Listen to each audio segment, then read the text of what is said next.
हाचिशाकुसामा, जिसे 8 फुट लंबी औरत के नाम से जाना जाता है, जापानी लोक कथाओं की सबसे डरावनी आत्माओं में से एक मानी जाती है, जो लंबी सफेद पोशाक और चौड़ी टोप वाली महिला के रूप में दिखाई देती है और बच्चों को निशाना बनाती है, खासकर 9 से 12 वर्ष के बच्चों को, जिनकी आत्मा को वह अपनी पो पो पो जैसी गूंजती आवाज से आकर्षित करती है।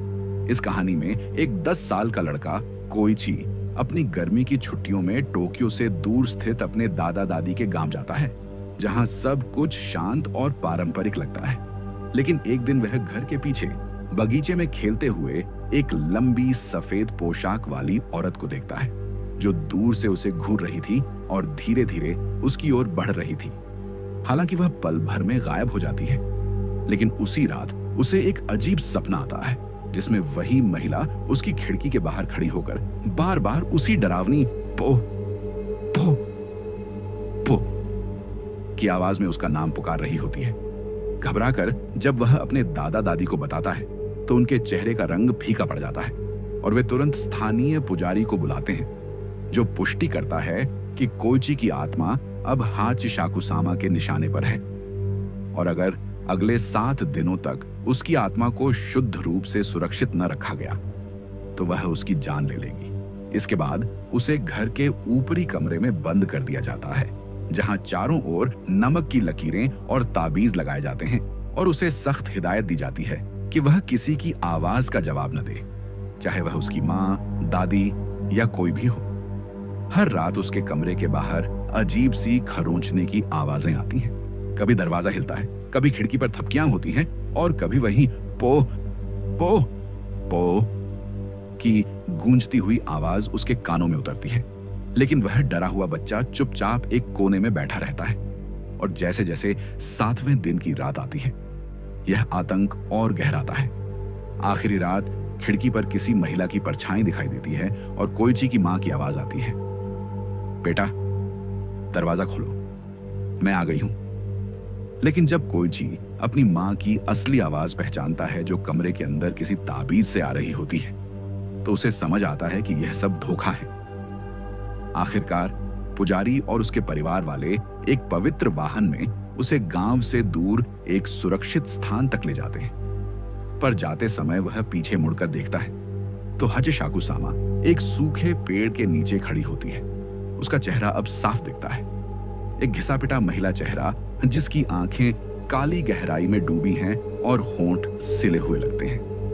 और वह बस एक बार कहती है, तुम मुझसे बच नहीं सकते। जिसके बाद कोइची को सख्त हिदायत दी जाती है कि वह कभी उस गांव की ओर दोबारा न देखे, न जाए, और वह आज भी हर रात सोने से पहले अपना ताबीज अपने सिरहाने रखता है, क्योंकि उसे पता है कि हाचिशाकुसामा आज भी कहीं न कहीं छुपी है और शायद अगली गर्मी में वह फिर उसे खोजने आए। टोक्यो से दूर एक पहाड़ी गांव था, किरिसावा, जहां एक बहुत ही पुराना हवेली नुमा घर था, जिसे लोग शिशानोया यानी दर्पणों का घर कहते थे। इस हवेली में हर कमरे में कोई ना कोई पुराना आईना यानी शीशा लगा हुआ था। गांव वालों का कहना था कि ये सारे शीशे अभिशप्त हैं।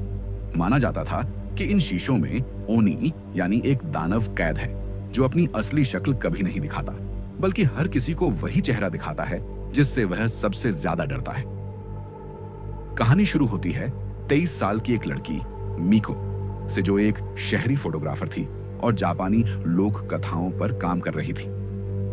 वह अकेली किरिसावा गांव पहुंची, जहां उसने लोगों से शिशानोया के बारे में सुना और वहां एक रात बिताने का फैसला किया, ताकि वो वहां के आईनों की तस्वीरें ले सके। गांव वाले उसे मना करते रहे, पर मीको ने सबको अंधविश्वासी कहकर हंस दिया।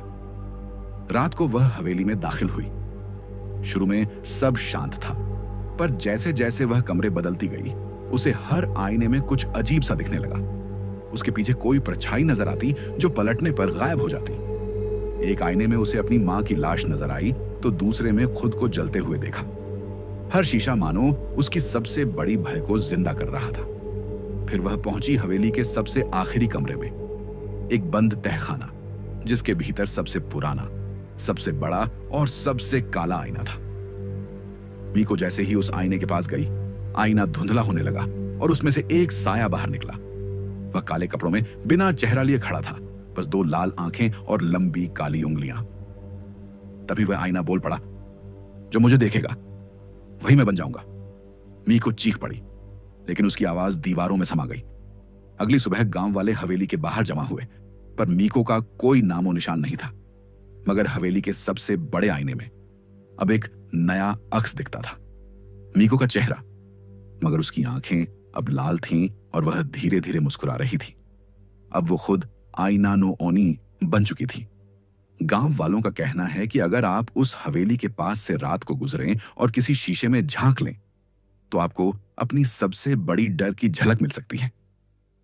और अगर आप मुस्कुराते हुए खुद को देखें, तो समझ जाइए अब आप वही हो गए हैं।